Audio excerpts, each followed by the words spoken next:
Hello everyone, welcome to global online. This is Ankita Sood. आज का session बहुत ही ज्यादा इंटरेस्टिंग होने वाला है क्योंकि आज हम कवर करेंगे डेटाबेस मैनेजमेंट सिस्टम में बिग डेटा सिस्टम का इंट्रोडक्शन, उसकी वर्किंग और रियल लाइफ एग्जांपल्स। ये टॉपिक बहुत ज्यादा इंपॉर्टेंट है। थियोरेटिकल क्वेश्चन एग्जाम में इस टॉपिक में से एक या दो पूछे जाते हैं, तो आप सभी स्टूडेंट्स इस वीडियो में तक जरूर बने रहिएगा। इसी के साथ डिस्कशन पर आगे जाने से पहले आपको बता दूं कि अगर आप भी जून 2023 एग्जामिनेशन की तैयारी कर रहे हो तो आपके स्मार्ट प्रिपरेशन के लिए ग्लोबल ऑनलाइन ने कंप्यूटर साइंस का एक रिवीजन क्रैश कोर्स लॉन्च किया है, जो कि आपको 100% सिलेक्शन की गारंटी देता है। एग्जाम में क्या पैटर्न रहता है, क्या डिफिकल्टी लेवल रहता है, किस तरीके से क्वेश्चंस अब पूछे जाते हैं, उन सभी चीजों को ध्यान में रखते हुए ही ये क्रैश कोर्स हमने आपके लिए बनाया है। इस क्रैश कोर्स में हम आपको full syllabus video lectures provide कराते हैं। कंप्यूटर साइंस की टोटल 10 यूनिट्स हैं, जिसके रिकॉर्डेड वीडियो लेक्चर्स आपको मिलेंगे, जिसमें हर एक चीज को स्मार्ट ट्रिक्स के साथ आपके साथ शेयर किया गया है। साथ ही फुल सिलेबस नोट्स यहाँ पर आपको पीडीएफ फॉर्मेट में मिलेंगे, जिसको आप इजीली डाउनलोड करके अपने किसी भी डिवाइस में रन कर सकते हो। फुल सिलेबस मॉक टेस्ट, जिसमें से कि as it is questions exam में आते हैं, साथ ही ऑल एमसीक्यू क्वेश्चन बैंक आपको मिलेगा, जिसमें कि यूजीसी नेट कंप्यूटर साइंस के सभी साल के प्रीवियस ईयर क्वेश्चंस की डिटेल्ड एक्सप्लेनेशन के साथ हम आपको ट्रिक्स भी बताएंगे। Most expected questions, most repeated topics पे कैसे क्वेश्चंस अपकमिंग एग्जामिनेशन में बन सकते हैं, ये सब चीजें आपको इस क्वेश्चन बैंक में मिल जाएंगी। एंड सबसे अच्छी बात इस क्रैश कोर्स की ये है कि इसके साथ कंप्लीट पेपर 1 के notes, videos, daily live videos, mock test, हर एक चीज हम आपको फ्री प्रोवाइड कराते हैं, जो जेआरएफ लेने में आपको बहुत मदद करेगी।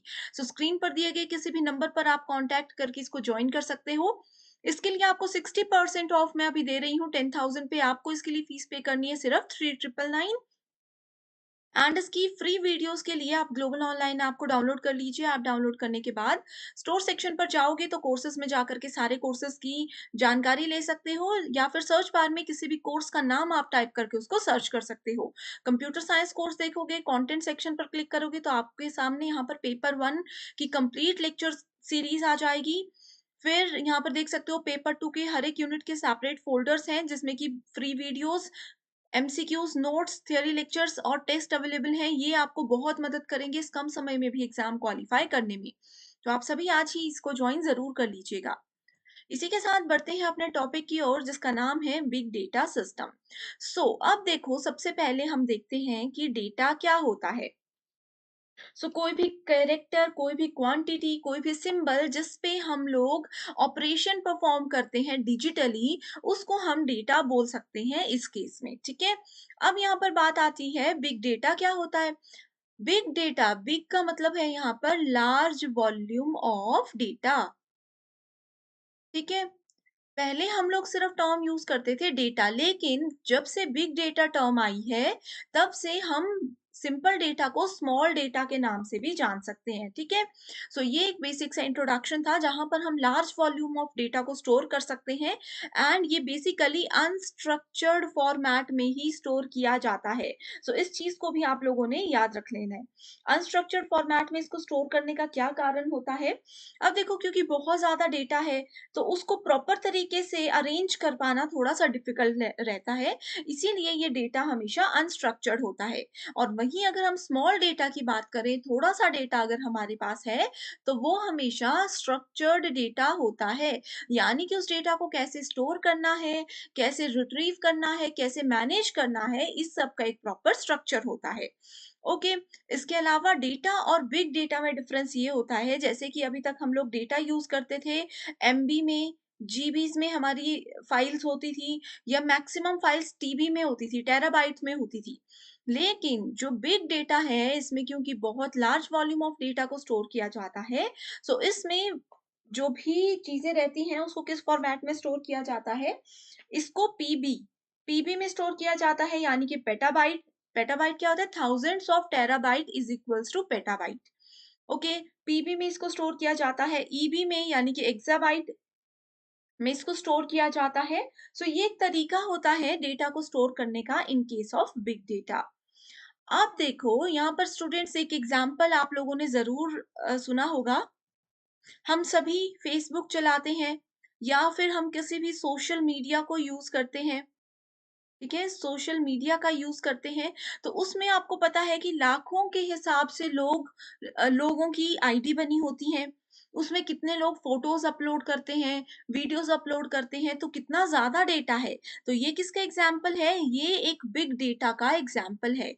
डेली फ़ेसबुक या किसी भी सोशल नेटवर्किंग वेबसाइट पर पेटाबाइट और या फिर एक्साबाइट के हिसाब से डेटा जनरेट होता है।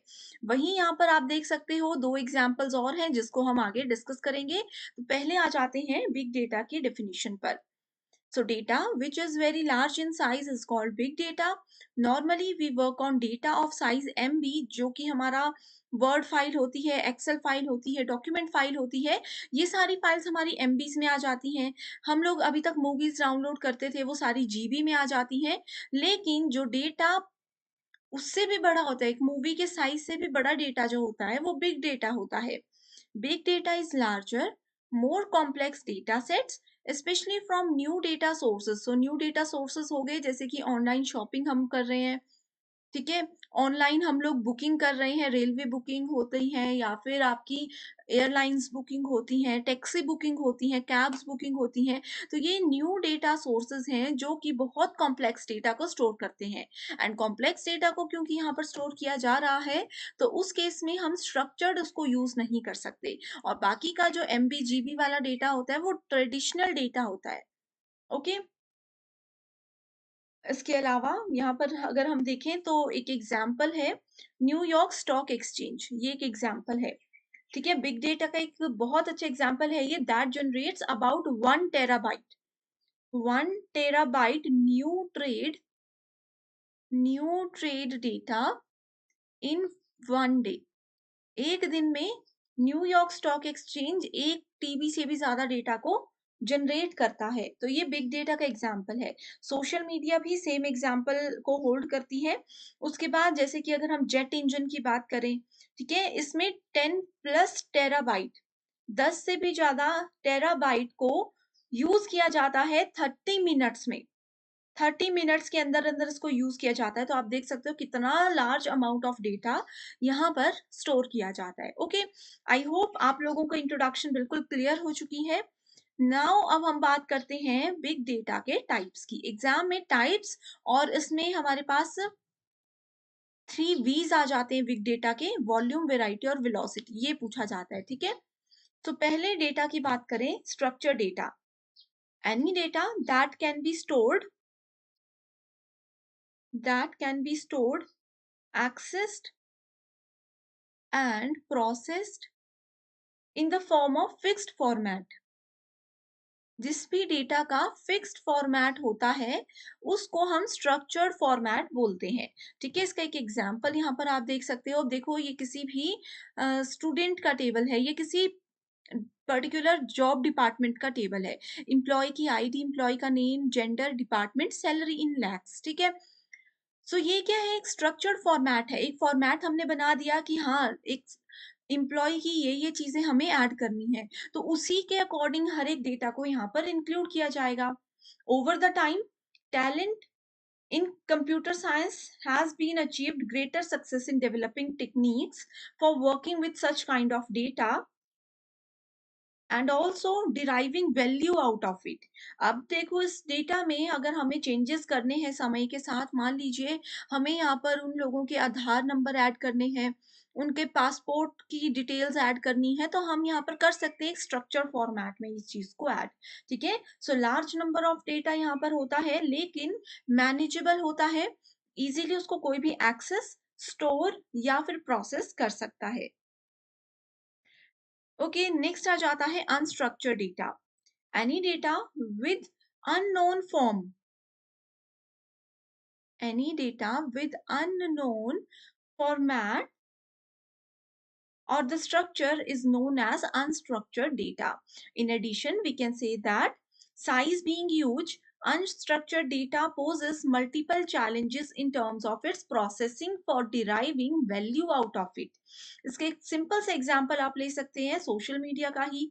सोशल मीडिया में हजारों लोग एक साथ एक समय पर कितनी सारी इमेजेस अपलोड कर रहे हैं, कितने सारे लोग वीडियोस अपलोड कर रहे होंगे, कितने सारे लोग लाइव वहां पर अपनी आईडी से जा रहे होंगे, तो ये बिग डेटा है जिसको मैनेज करना पॉसिबल नहीं है। एक पर्सन या एक मशीन इसको मैनेज नहीं कर सकती, ठीक है? सो इसका एक एग्ज़ाम्पल आप देख सकते हो गूगल सर्च। गूगल पे आप कुछ भी सर्च करो, वहाँ पर आपको जो रिज़ल्ट्स मिलेंगे वो मल्टीपल फॉर्मेट में मिल सकते हैं, वेब के फॉर्मेट में, न्यूज़ के फॉर्मेट में, इमेजेस, वीडियोस, मैप्स, किसी भी फॉर्मेट में आपको वहाँ पर डेटा मिल सकता है। मिक्स्ड टाइप का डेटा ये होता है, तो इसको अनस्ट्रक्चर्ड बोला जाता है, ठीक है? नेक्स्ट आ जाता है semi structured. So semi structured data can contain both the forms of data, structured and unstructured. We can see semi structured data as a structured in form, but it is actually not defined with example. अब देखो यहाँ पर इस table में example की बात करते हैं। ये थोड़ा सा स्ट्रक्चर्ड, थोड़ा सा अनस्ट्रक्चर्ड है। इसको ऐसे देखोगे तो समझना मुश्किल होगा, लेकिन जब इसी डेटा की आप लोग आउटपुट देखोगे तो आप लोगों को पता चल जाएगा कि इसमें स्टूडेंट्स के रिकॉर्ड्स को हमने जनरेट किया है, जिसमें स्टूडेंट के पहले हमने नेम पूछे हैं, ठीक है? उसके बाद हमने उनका सेक्स यहाँ पर पूछा है एंड देन उसके बाद हमने उनकी एज यहाँ पर पूछी है। सो ये वैसे आपको अनस्ट्रक्चर्ड लगेगा देखने में, लेकिन अगर ध्यान से देखोगे इसकी आउटपुट को, तो ये एक स्ट्रक्चर्ड फॉर्मेट का डेटा है जिसमें कि दोनों प्रॉपर्टीज को फॉलो किया जाता है। सो सेमी स्ट्रक्चर्ड डेटा का एक बेस्ट एग्जाम्पल है XML files. Extensible markup language की जो फाइल्स होती हैं, वो इसका एक बेस्टेस्ट एग्जाम्पल है। ओके, आई होप ये कॉन्सेप्ट भी आपका क्लियर हो चुका है। नेक्स्ट बात करते हैं थ्री वीज of data, big data. So three वीज में आता है वॉल्यूम, वेराइटी एंड वेलोसिटी। तो सबसे पहले वॉल्यूम की बात करें, so name, big data itself is related to a size which is enormous. Volume का यहाँ पर मतलब ही किससे है? साइज से है। Size of data plays a very crucial role in determining value out of the data, and also यहाँ पर वॉल्यूम क्या है? कैरेक्टरिस्टिक है which need to be considered while dealing with big data solution. So अगर बहुत large volume of data है, कैसे उसको मैनेज करना है, क्या क्या प्रोटोकॉल्स उसमें हम लोग फॉलो कर सकते हैं, वो सभी चीजें वॉल्यूम कैटेगरी के अंदर आ जाती हैं। Okay, organisations collect data from variety of sources. जैसे सोशल मीडिया में कितनी सारी जगह से डेटा आ रहा है, सब लोग अपने पर्सनल फोटोज उसमें ऐड कर रहे हैं, ठीक है? जैसे कि कई तरह की ट्रांजैक्शंस हो रही हैं, ठीक है? वीडियोस, इमेजेस, ऑडियो, ये सब चीजें आ रही हैं, ठीक है? तो इन सब चीजों का ये जो वॉल्यूम है, ये जो तरीका है, ये जो डिफरेंट डिफरेंट टाइप का डेटा है, ये वॉल्यूम के अंदर आएगा। नेक्स्ट आ जाता है वेराइटी।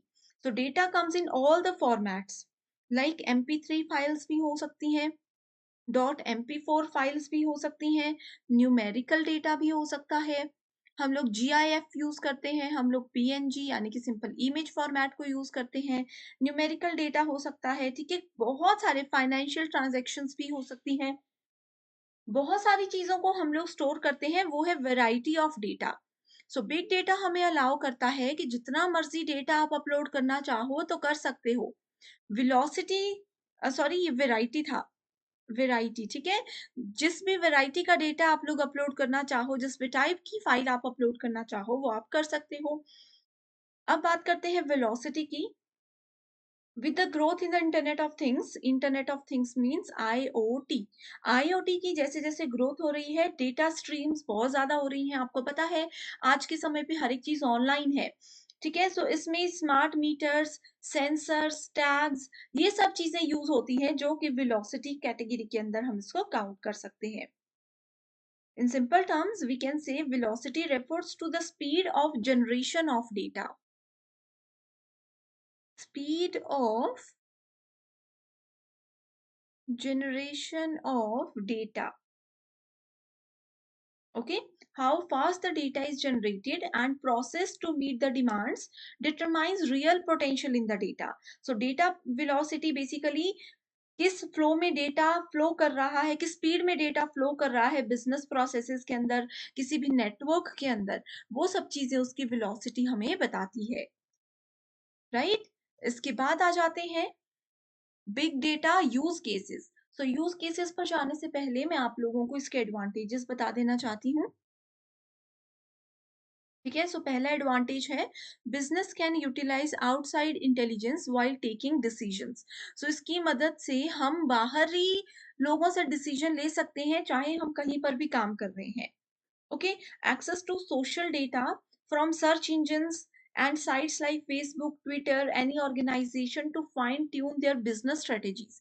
अब मान लीजिए मैं कोई स्ट्रेटेजी लाने वाली हूँ कि कैसे अपने स्टूडेंट्स को अट्रैक्ट करूं अपने नॉलेज के साथ, तो उस समय पे हम क्या करेंगे, मैं हो सकता है कि गूगल की मदद ले लूं कुछ ट्रिक्स के लिए, या फिर आप लोगों ने चैट जीपीटी सुना होगा, उसकी मदद हम ले सकते हैं। ठीक है। सो किसी भी चीज की हम हेल्प ले सकते हैं अगर हम लोग बिग डेटा प्रोसेसिंग यूज करना चाहते हैं। नेक्स्ट है इम्प्रूव्ड कस्टमर सर्विसेज। सो ट्रेडिशनल कस्टमर फीडबैक सिस्टम जो है, वो न्यू कस्टमर फीडबैक सिस्टम ने चेंज कर दिए हैं। अब देखो, जैसे यूजीसी नेट एग्जाम की आप तैयारी कर रहे हो, आप लोगों को किसी भी तरह का डाउट होता है, तो आप क्या करते हो, यूट्यूब पे जाकर उस टॉपिक को सर्च कर लेते हो।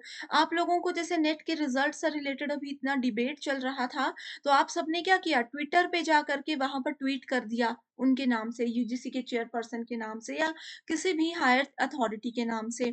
तो ये क्या है, कस्टमर की सर्विसेज, कस्टमर के फीडबैक को यहाँ पर वैल्यू दी जा रही है बिग डेटा सिस्टम के थ्रू। ओके। नेक्स्ट है early identification of risk to the product services if any. किसी भी तरह का डाउट या कुछ रहता है तो बिग डेटा हमें पहले ही बता देता है कि हाँ ये इश्यू हो सकता है। Better operational efficiency. तो यहाँ पर big data technology can be used for creating a staging area or landing zone for new data before identifying what data should be moved to the data warehouse. So data warehouse में move करने से पहले क्या क्या operations होने चाहिए ताकि हमारे डेटा की एफिशिएंसी रहे, उसमें कोई डिस्टर्बेंस ना हो, वो सब चीजें भी यहाँ पर बहुत ज्यादा इंपॉर्टेंट रोल प्ले करती हैं। ओके।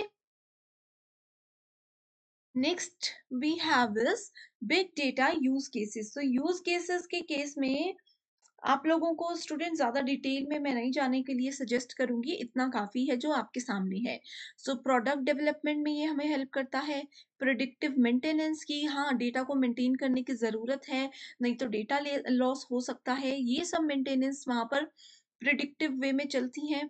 कस्टमर एक्सपीरियंस, जैसे मैंने आपको बताया कस्टमर का क्या एक्सपीरियंस है, उनका फीडबैक क्या है, वो इमीडिएटली हम लोगों तक चीजें पहुंच सकती हैं।